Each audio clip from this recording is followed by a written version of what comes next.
I've read somewhere that if you want to feel young, make friends with people a lot younger than you.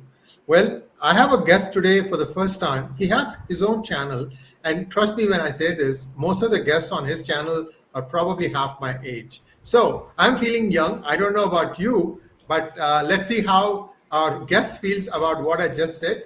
Vineet, please welcome to PGurus channel. How are you, sir? Thank you so much, Shri, for calling me on your channel. Well, I hope that you will also look younger after this show. So, yeah. By the way, viewers, Vineet has his own YouTube channel. It's called the Indic Explorer. And he took the route from being an audio podcast into video now, as opposed to I, who did videos and then I went to podcast. So you should look at his channel, some of his videos. He's very good at doing shorts. And so he puts in a lot of thought into what he wants to convey as part of his messaging scheme. I really liked it because I know what it takes to do things. Shorts are really hard because you have a 160-second time limit. You have to have a beginning, a middle, and an end, and the end has to be punchy. So it's not easy when you think you just have 60 seconds. It's like a Damocles sword hanging on your head. um, Vineet, so walk our viewers through how your journey has been thus far. Because I know a lot of friends of mine who just started their own YouTube channels. They used to be subject matter experts on my channel, and they are doing things on their own. And I said, wait, I wish you best of luck. The one challenge that I have found, but I'll say that after you tell us how your journey has been thus far. Take it away. Thanks, Shri. YouTube has been a very democratizing medium. Social media by and large, but YouTube especially. So all you need is a mic, a decent camera, some basic audio equipment. Sometimes you can even shoot something on the phone. The important part is if you have a unique voice. You don't even have to be an expert in that field. You might possibly, if you're a young person, you might possibly be on a journey, on a learning journey, and my channel is that, the Indic Explorer. I'm exploring this journey of our dharma, our culture, our civilization. And as you explore, that journey itself is something that the audience feels invested in. So it's a very democratizing medium. Anyone with some decent lighting, with some personality, with some knowledge can start, and then you grow from there. And then the people are invested in what your journey is. So it's been a great experience. If I have to talk from end to end, I think this idea has been in my mind for the last 2 or 3 years. But the first foundation stone for this was kind of laid somewhere late last year. So I'll correct you a little bit. I actually started in on Clubhouse as a speaker.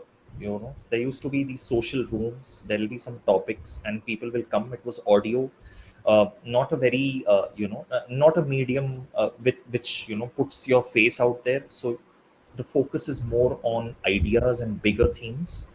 And I think there was a, social media really brings people who live in different geographies but have very, very eclectic tastes come together, and that's what happened in Clubhouse.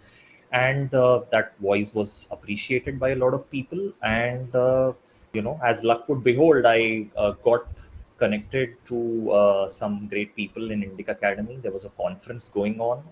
Professor Edward Butler, he runs an institution which basically is focused on polytheism, and I had a unique point of view. And I was called at the Global Polytheist Conference. I spoke with a lot of eminent speakers worldwide, including some from our country, like 𝗤𝙧𝙤𝙪𝙤𝙤, who became a good friend after that. And yeah, from there, I had ideas, and I really didn't know that this would take shape as a YouTube channel. I was just looking for some outlet for my ideas. And after this first session, I got a couple of opportunities. I've also spoken at Jaipur Dialogues USA with Vibhuti ji, who is also a mentor for me of sorts, and a couple of other channels, even the Brown Pundits podcast. I also write for them. And yeah, so from there, I started finding my feet. and I pitched this idea that I had for a YouTube channel, and we'll come to how that went about. So this was the foundation stone where I went to other platforms. I got heard, there was some traction, and then I decided to put some of my ideas to actual action. Growing up, Vineet, our families were still sort of single families, united, combined families. And at least I did. I don't know about you, Vineet. I grew up on the knees of my grandparents who regaled me with stories not very often heard on radio or TV. Little nuggets here and there from Ramayana, from Mahabharata, from Bhagavatam. And there was this beautiful thing, Amar Chitrakatha, cartoons. The illustrator was fantastic. He really brought you Dushyant. He brought you Duryodhana. I mean, that face, his imagination was so good. It was all in color. So we grew up with a lot of culture around us. Today, in this nuclear family concept, where I, me, myself, and maybe a dog sometimes, that sort of thing is settling in. Um, how did you stumble upon this one niche where suddenly now you've taken it upon yourself? That's how I see it, having seen some of your videos, that being cultural is cool, and there is a lot that culture can teach us. So tell us a little bit about that part. So I'll tell you, Shri. So when I saw, like, I'm a huge consumer of audio podcasts as well as YouTube. So most of the content that I saw on in Indian channels was essentially very what you would say, either completely, people getting deracinated, people who don't understand culture, who don't understand India. They are just Indian in skin, but they don't really have any linkages. Like, at the end of the day, what matters is how much of your culture and civilization do you actually carry with you, right? You might be wearing whatever clothes you have, or living wherever you want to, traveling the world. But if you have culture, you don't really necessarily need to uh, show yourself in the way that, oh, I'm Indian. But it's civilization is thoughts, it's ideas, and if you carry those ideas in your head, you are culturally conscious. So a lot of it was people who are completely deracinated. And the second type of content that I see is people who are extremely culturally inclined, who are probably traditional or orthodox, whichever way you see it. And I'm not making a value judgment on either side. Each has their own reasons to exist, right? But I thought there was a lot of people in the middle who were getting lost, because especially the youngsters, right?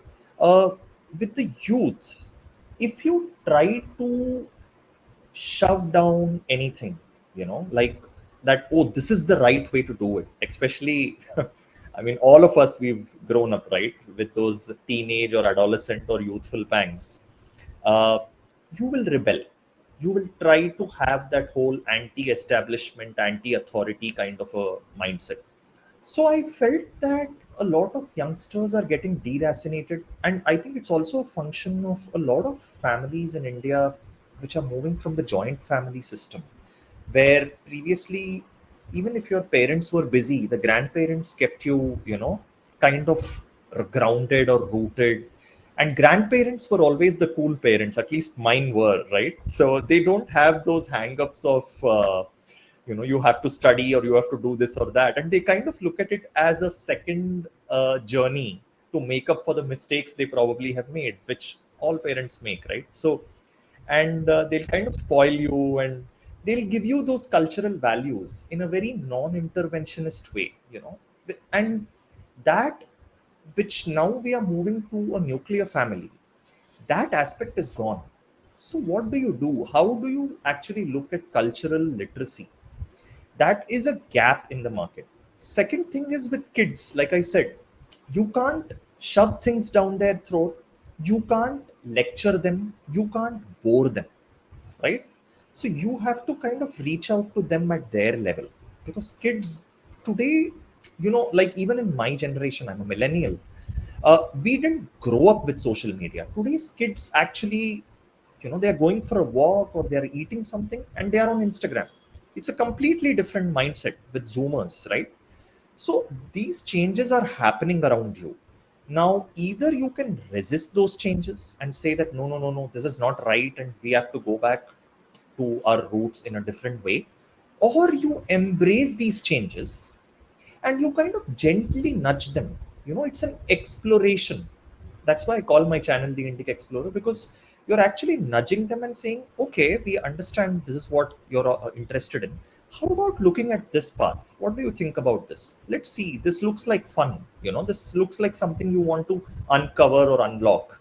And once you pique that curiosity and interest, you will be surprised how many people will take to it.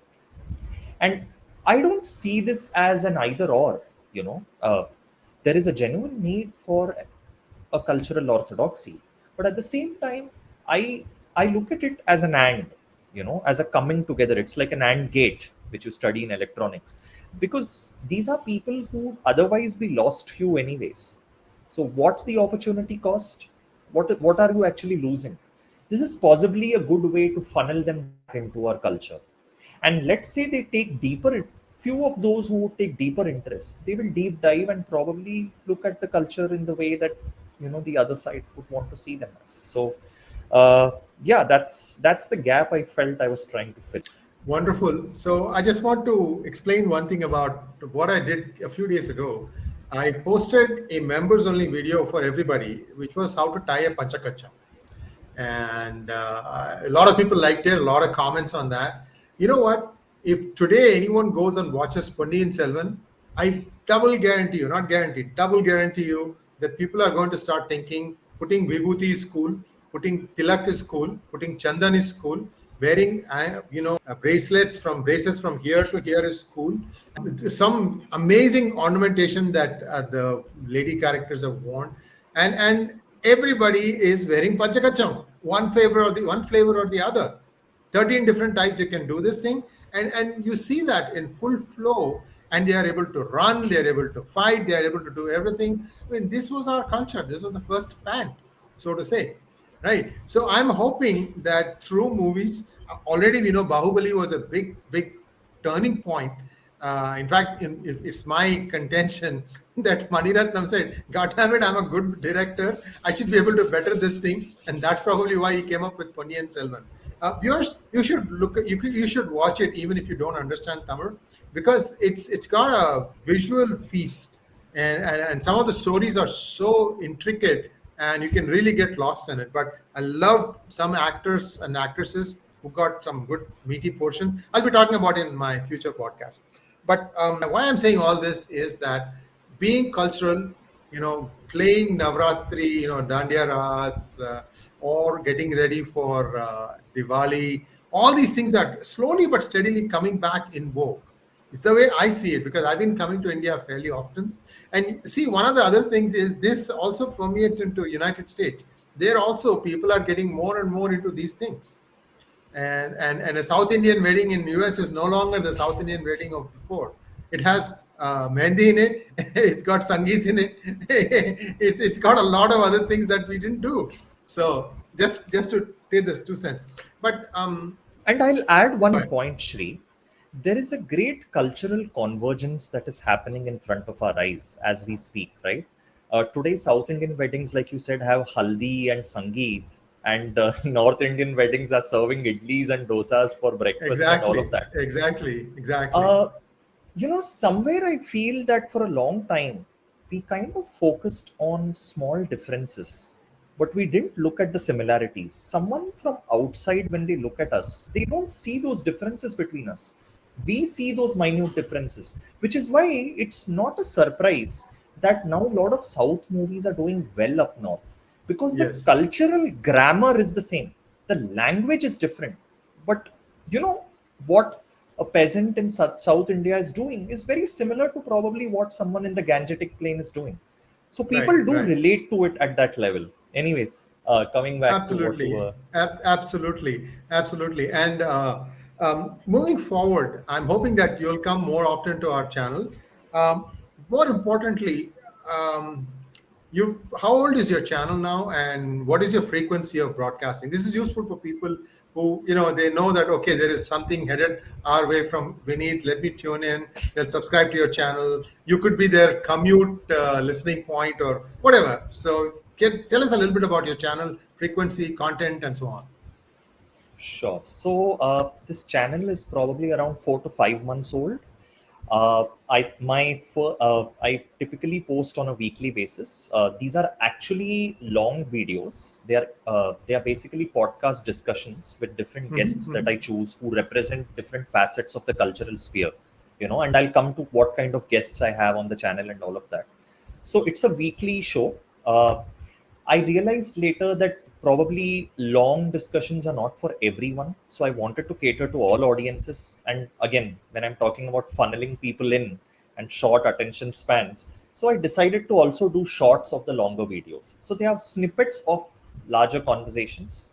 I started around 5 months back. I started with this person from OT called Ari Jaiprakash. He was an underground artist who uses AI for his artwork. Uh, you would think that someone who is in that kind of a field would be a completely deracinated individual, but he's very, very culturally rooted. He's done artwork on, Aghori sadhus. He's traveled around India. And he's extremely culturally rooted. But if you look at him, you will feel like, he's wearing a hat and sunglasses. And, these are stereotypes that we're trying to break. People who are creative, they can be culturally rooted. You don't have to dress up in a certain way to be considered culturally conscious. The ideas are more important than the look and feel and the appearance of it. So it's 5 to 6 months old. We've got more than 200 subscribers now. One of our most popular videos was this discussion on Indic modernity with Kushal Mehra, and it's crossed 1,000 views. So it's a small, humble start, but it's growing very fast. I have called someone who is an Ayurvedic doctor, Dr. Vishakha Moge, and she makes Instagram reels on the benefits of Ayurveda, Ayurvedic diet, and all of that. So I had a very interesting discussion with her, which I would exhort the viewers to actually check out, where she covers about uh, what kind of diet plans you should follow, what is the interlinkage between Ayurveda and yoga, and how scientific is Ayurveda. So there is a lot of issues that I cover in that podcast. So that is something I would definitely suggest that people should check out. There is also a startup called Culture Designs, and their tagline is making Indian culture cool. It's Neil and Charu. It's a startup based in Bangalore. They are basically doing products, and they basically sell products and experiences which represent the best of Indian culture for any person who is probably not aware of it, or who is aware but not fully into it. And they do it in a very fun kind of way, and they come from a background of learning and development, so they know how to kind of get people interested into something, you know so they made a game called Deva Bhasha, which is basically a board game which helps you kind of learn Sanskrit in a very non-conscious kind of way. It's very easy, anyone can play it. They also have something called Bangalore in a box, which is basically you can gift someone a few things related to Bangalore, someone who doesn't know anything about it, and it's very customized. They are into corporate gifting as well. So yeah, a lot of interesting things. Yeah, there's one more person called Sunit Kumbat. He basically runs a community group called Kasakai. He's based out of Mumbai. They basically do recitals and discussions on the Mahabharata in cafes, cheap cafes, eat outs, where people come. You may or may not have, like, you either have functional knowledge or you have no knowledge about the Mahabharata. You will still feel at ease in that place. You hold a coffee, some people even hold a pint of beer, and there's a discussion happening on the Mahabharata. People share their point of view. Sometimes there is a recital, and it's a very easygoing, casual environment. The kind of conversation like we are having right now, and you'll realize that people do know a lot. You might think that they don't, but they do know a lot, and they do share stories with each other. So, with the Mahabharata, I always thought of it at, something that happens at three layers. At the first stage, it's a story of who we are and where we came from, Mahabharat, like, the story of Bharat Varsha. At a second level, it's those community based regional stories, where you will have Kambar Ramayanam, you will have Tulsidas Ramayana, which will have those cultural flavors and nuances of that specific area. And at the third level, you will have these stories at a family level, what your grandmother tells you, you know. And that third element is kind of lost, but these newer communities are kind of helping create that same ecosystem where people can chat effortlessly and kind of understand. And then obviously, when you want to delve deeper into it, you have those books, whether it is Rajaji, or whether you want to go into the critical edition of the Mahabharata that is published by the Bhandarkar Library. You go deeper if you have further interest in this. So you will have guests like these. And one more guest that I want to talk about is Omar Ghazi. Many of you would know because he comes very often in uh, India This Week, Khalid and Amana's weekly show. And he is a Muslim, a drummer, and an Advaitin. And he does a rendition of this Sri Hari Stotram written by Adi Shankaracharya. And my show actually starts with him playing that in Kalpa in Himachal Pradesh, overlooking a hill in the Himalayas. And he renders it to modern percussion beats, and it is just beautiful to watch, right? And it's these kind of stories which I think are not finding any outlet in any of our mainstream, or for that matter non-mainstream social media as well, which I'm trying to bring to the younger generation. So yeah, that's just a flavor of my channel. Wow, I'm speechless, guys. You have a wonderful rainbow of artists coming and sharing their experiences with Vineet, and I hope that you do pay a visit to his channel and do subscribe to his channel. I'm all for more people coming in and using YouTube as a medium to express themselves. This is There is space for a lot of people, and this is how the ecosystem feeds upon itself and tries to generate some positive feedback. And Vinay, I wish you all the best. And viewers, please do like, share, and subscribe a link to his channel. This time I'm not asking for myself, I'm asking for Vinny. He needs all our help. Thank you very much, Vinny. And we'll be back again talking to you about various topics. Namaskar. Thank you.